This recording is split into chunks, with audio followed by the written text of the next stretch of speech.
Hello and welcome to the Sherlock Holmes Bedtime Stories podcast. Each episode is a section from a classic Sherlock Holmes story with relaxing music to help you fall asleep. If you love the podcast and never miss an episode, please follow us on Spotify and Apple Podcasts and leave a 5-star rating. If our podcast has become a part of your bedtime routine, please consider supporting the show by clicking the link in the show notes. Our show is completely free, in part thanks to support from listeners like you. There are options to give one time or on a monthly basis. So sleep easier by clicking the Support This Podcast link in the show notes and become a supporter today. And as always, if you're enjoying the pod, please spread the word. Sharing with friends and family really does help. Thank you for joining us this evening.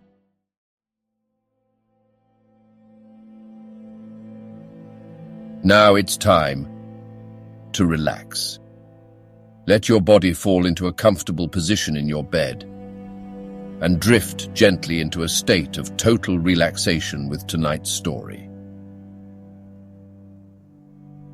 The Adventure of the Naval Treaty. Part 3. I met him accordingly next morning and we travelled down to Woking together. He had had no answer to his advertisement, he said, and no fresh light had been thrown upon the case. He had, when he so willed it, the utter immobility of countenance of a Red Indian, and I could not gather from his appearance whether he was satisfied or not with the position of the case. His conversation, I remember, was about the Bertillon system of measurements, and he expressed his enthusiastic admiration of the French savant. We found our client still under the charge of his devoted nurse, but looking considerably better than before. He rose from the sofa and greeted us without difficulty when we entered. "Any news?" he asked eagerly. "My report, as I expected, is a negative one," said Holmes.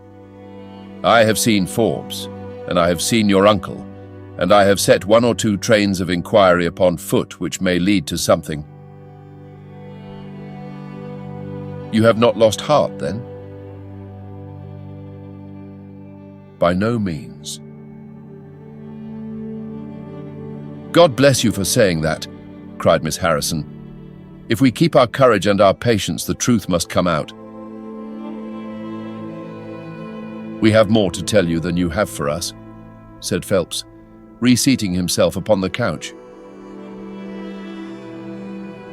"I hoped you might have something." "Yes, we have had an adventure during the night, and one which might have proved to be a serious one."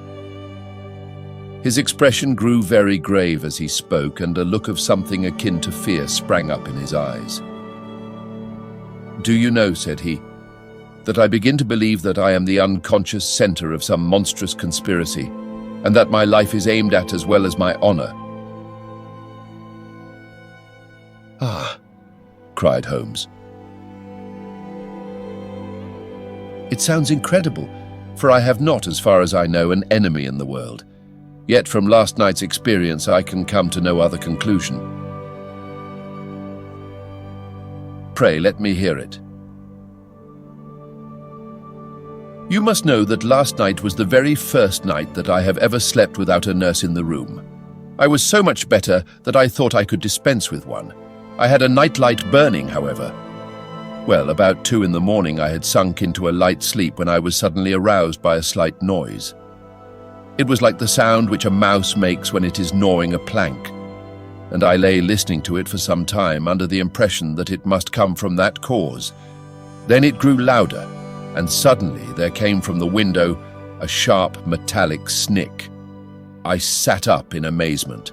There could be no doubt what the sounds were now.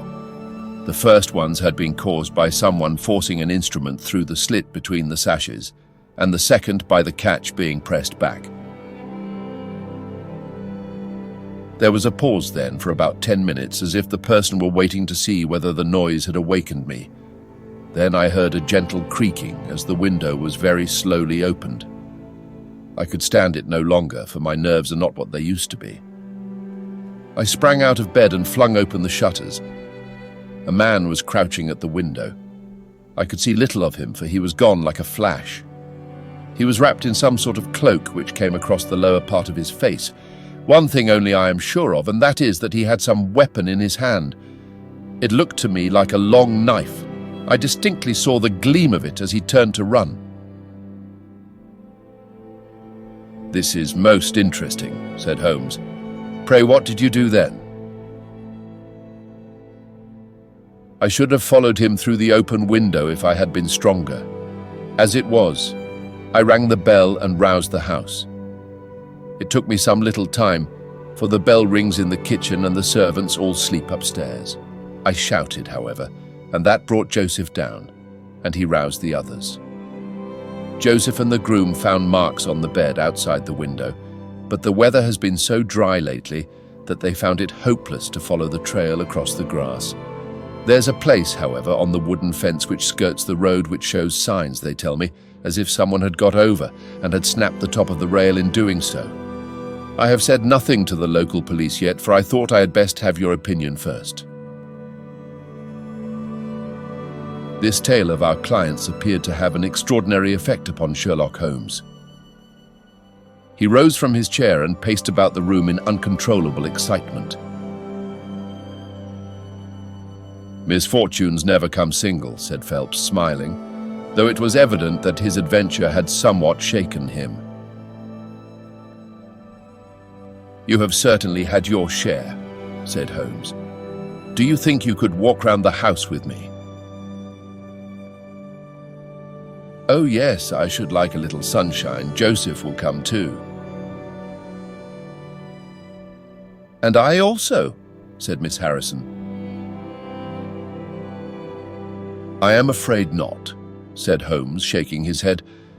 "I think I must ask you to remain sitting exactly where you are." The young lady resumed her seat with an air of displeasure. Her brother, however, had joined us, and we set off all four together. We passed round the lawn to the outside of the young diplomatist's window. There were, as he had said, marks upon the bed, but they were hopelessly blurred and vague. Holmes stopped over them for an instant, and then rose, shrugging his shoulders. "I don't think anyone could make much of this," said he. "Let us go round the house and see why this particular room was chosen by the burglar. I should have thought those larger windows of the drawing room and dining room would have had more attractions for him." "They are more visible from the road," suggested Mr. Joseph Harrison. "Ah, yes, of course, there is a door here which he might have attempted. What is it for?" "It is the side entrance for tradespeople. Of course, it is locked at night." "Have you ever had an alarm like this before?" "Never," said our client. "Do you keep plate in the house or anything to attract burglars?" "Nothing of value." Holmes strolled round the house with his hands in his pockets and a negligent air which was unusual with him. "By the way," said he to Joseph Harrison, "you found some place, I understand, where the fellow scaled the fence. Let us have a look at that." The plump young man led us to a spot where the top of one of the wooden rails had been cracked. A small fragment of the wood was hanging down. Holmes pulled it off and examined it critically. "Do you think that was done last night? It looks rather old, does it not?" "Well, possibly so."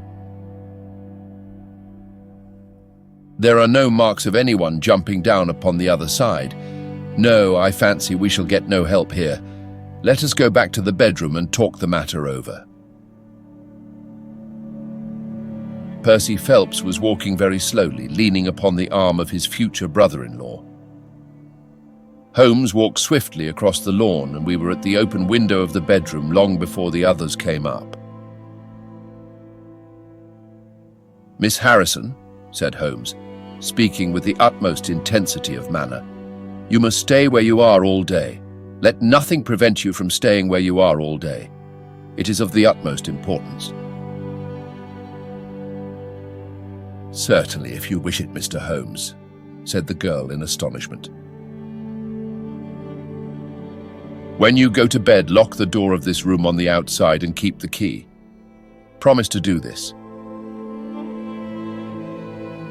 "But Percy, he will come to London with us." "And am I to remain here?" "It is for his sake. You can serve him. Quick, promise." She gave a quick nod of assent just as the other two came up. "Why do you sit moping there, Annie?" cried her brother. "Come out into the sunshine." "No, thank you, Joseph.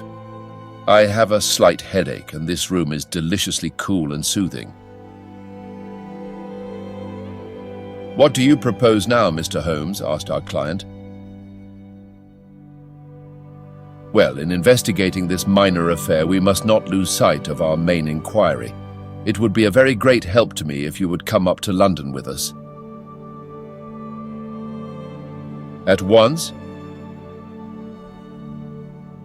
"Well, as soon as you conveniently can, say in an hour." "I feel quite strong enough if I can really be of any help." "The greatest possible." "Perhaps you would like me to stay there tonight?" I was just going to propose it. "Then if my friend of the night comes to revisit me, he will find the bird flown.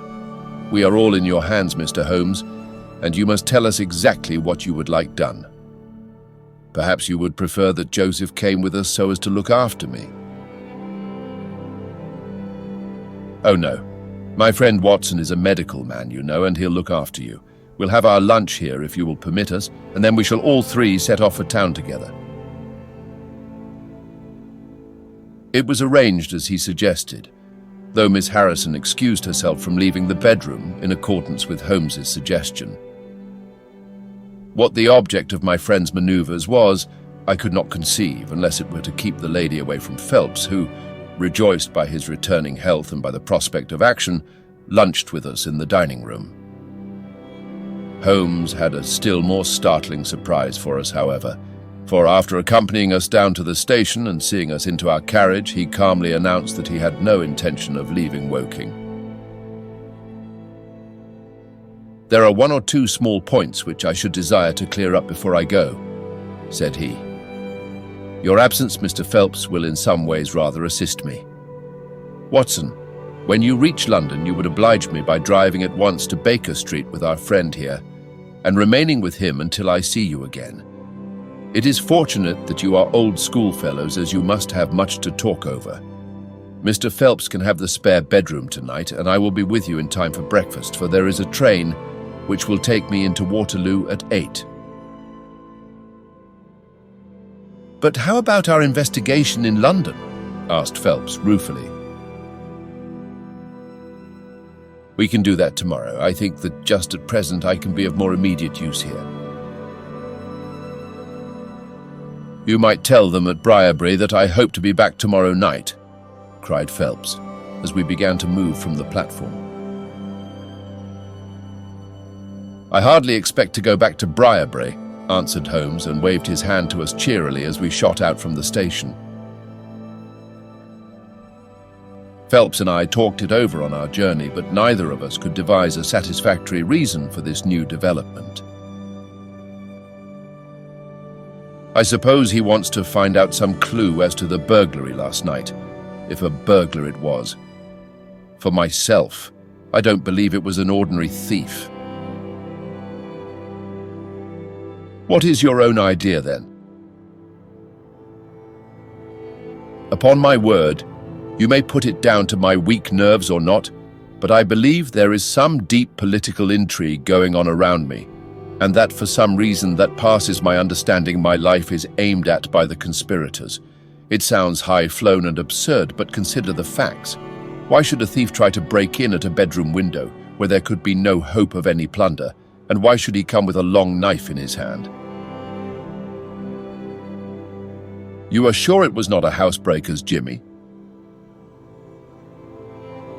Oh no, it was a knife. I saw the flash of the blade quite distinctly. But why on earth should you be pursued with such animosity? Ah, that is the question. Well, if Holmes takes the same view, that would account for his action, would it not? Presuming that your theory is correct, if he can lay his hands upon the man who threatened you last night, he will have gone a long way towards finding who took the naval treaty. It is absurd to suppose that you have two enemies, one of whom robs you, while the other threatens your life. But Holmes said that he was not going to Briarbrae. I have known him for some time, said I, but I never knew him do anything yet without a very good reason. And with that, our conversation drifted off onto other topics. But it was a weary day for me. Phelps was still weak after his long illness, and his misfortune made him querulous and nervous. In vain, I endeavored to interest him in Afghanistan, in India, in social questions, in anything which might take his mind out of the groove. He would always come back to his lost treaty, wondering, guessing, speculating as to what Holmes was doing, what steps Lord Holdhurst was taking, what news we should have in the morning. As the evening wore on, his excitement became quite painful. You have implicit faith in Holmes? He asked. I have seen him do some remarkable things. But he never brought light into anything quite so dark as this. Oh yes, I've known him solve questions which presented fewer clues than yours. But not where such large interests are at stake. I don't know that. To my certain knowledge, he has acted on behalf of 3 of the reigning houses of Europe in very vital matters. But you know him well, Watson. He is such an inscrutable fellow that I never quite know what to make of him. Do you think he is hopeful? Do you think he expects to make a success of it? He has said nothing. That is a bad sign. On the contrary, I have noticed that when he is off the trail, he generally says so. It is when he is on a scent and is not quite absolutely sure yet that it is the right one that he is most taciturn. Now, my dear fellow, we can't help matters by making ourselves nervous about them. So let me implore you to go to bed and so be fresh for whatever may await us tomorrow.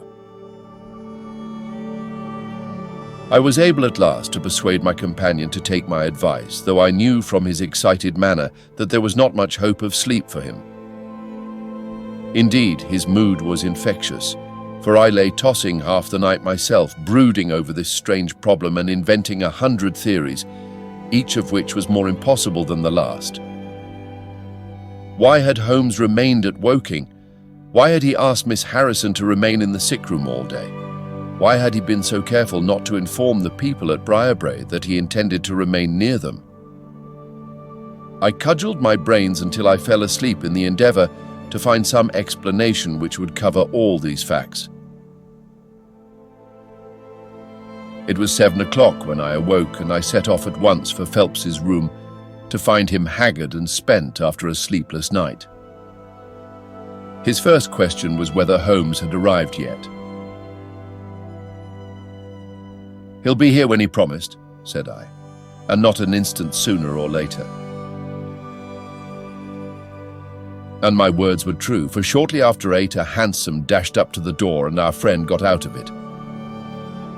Standing in the window, we saw that his left hand was swathed in a bandage and that his face was very grim and pale. He entered the house, but it was some little time before he came upstairs. "He looks like a beaten man," cried Phelps. I was forced to confess that he was right. "After all," said I, "the clue of the matter lies probably here in town." Phelps gave a groan. "I don't know how it is," said he, "but I had hoped for so much from his return, but surely his hand was not tied up like that yesterday. What can be the matter?" "You are not wounded, Holmes?" I asked as my friend entered the room. "Tut, it is only a scratch through my own clumsiness," he answered, nodding his good mornings to us. "This case of yours, Mr. Phelps, is certainly one of the darkest which I have ever investigated. I feared that you would find it beyond you. It has been a most remarkable experience. That bandage tells of adventures," said I. "Won't you tell us what has happened?" "After breakfast, my dear Watson. Remember that I have breathed 30 miles of Surrey air this morning. I suppose that there has been no answer from my cabman advertisement? Well, well, we cannot expect to score every time." The table was all laid, and just as I was about to ring, Mrs. Hudson entered with the tea and coffee. A few minutes later, she brought in 3 covers, and we all drew up to the table, Holmes ravenous, I curious, and Phelps in the gloomiest state of depression. "Mrs. Hudson has risen to the occasion," said Holmes, uncovering a dish of curried chicken. "Her cuisine is a little limited, but she has as good an idea of breakfast as a Scotchwoman. What have you here, Watson?" "Ham and eggs," I answered. "Good. What are you going to take, Mr. Phelps? Curried fowl or eggs? Or will you help yourself?" "Thank you, I can eat nothing," said Phelps. "Oh, come, try the dish before you."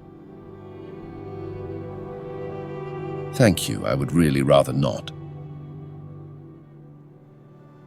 "Well then," said Holmes with a mischievous twinkle, "I suppose that you have no objection to helping me." Phelps raised the cover, and as he did so, he uttered a scream and sat there staring with a face as white as the plate upon which he looked. Across the center of it was lying a little cylinder of blue-grey paper. He caught it up, devoured it with his eyes, and then danced madly about the room, pressing it to his bosom and shrieking out in his delight. Then he fell back into an armchair, so limp and exhausted with his own emotions that we had to pour brandy down his throat to keep him from fainting. "There, there," said Holmes, soothing, patting him upon the shoulder. "It was too bad to spring it on you like this, but Watson here will tell you that I never can resist a touch of the dramatic." Phelps seized his hand and kissed it. "God bless you," he cried. "You have saved my honor." "Well, my own was at stake, you know," said Holmes. "I assure you it is just as hateful to me to fail in a case as it can be to you to blunder over a commission." Phelps thrust away the precious document into the innermost pocket of his coat.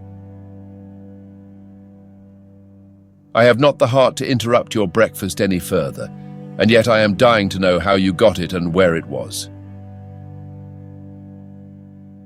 Sherlock Holmes swallowed a cup of coffee and turned his attention to the ham and eggs. Then he rose, lit his pipe, and settled himself down into his chair. "I'll tell you what I did first and how I came to do it afterwards," said he. "After leaving you at the station, I went for a charming walk through some admirable Surrey scenery to a pretty little village called Ripley, where I had my tea at an inn. and took the precaution of filling my flask and of putting a paper of sandwiches in my pocket. There I remained until evening, when I set off for Woking again, and found myself in the high road outside Briarbrae just after sunset. Well, I waited until the road was clear.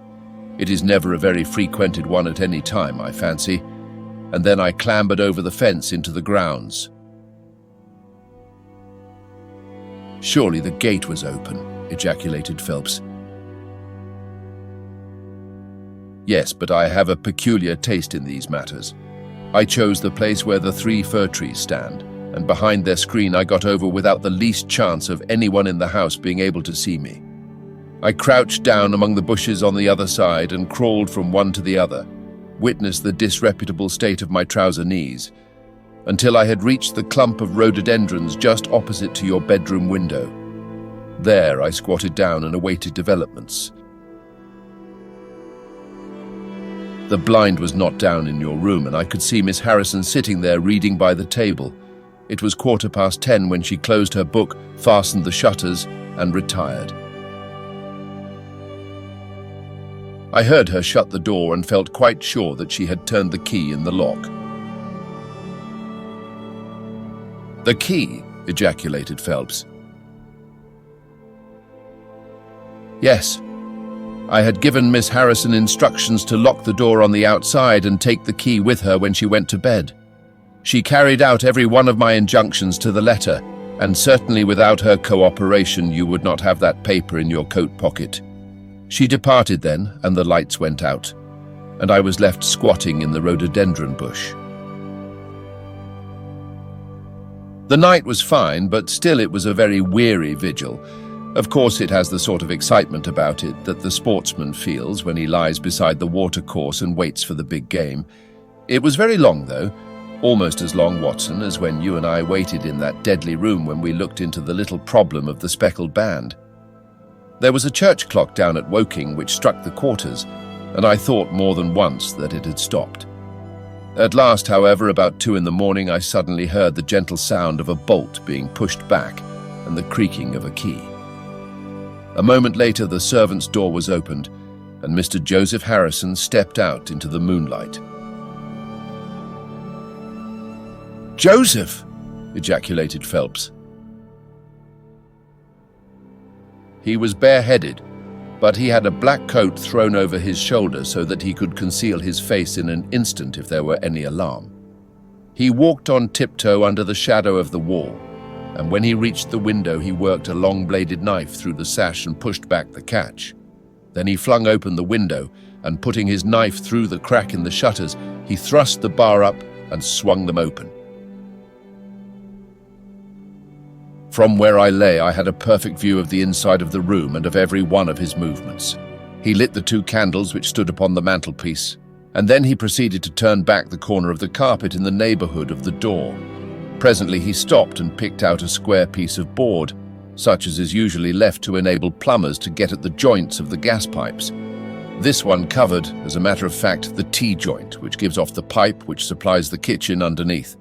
Out of this hiding place, he drew that little cylinder of paper, pushed down the board, rearranged the carpet, blew out the candles, and walked straight into my arms as I stood waiting for him outside the window. Well, he has rather more viciousness than I gave him credit for, has Master Joseph. He flew at me with his knife, and I had to grasp him twice, and got a cut over the knuckles before I had the upper hand of him. He looked murder out of the only eye he could see with when we had finished, but he listened to reason and gave up the papers. Having got them, I let my man go, but I wired full particulars to Forbes this morning.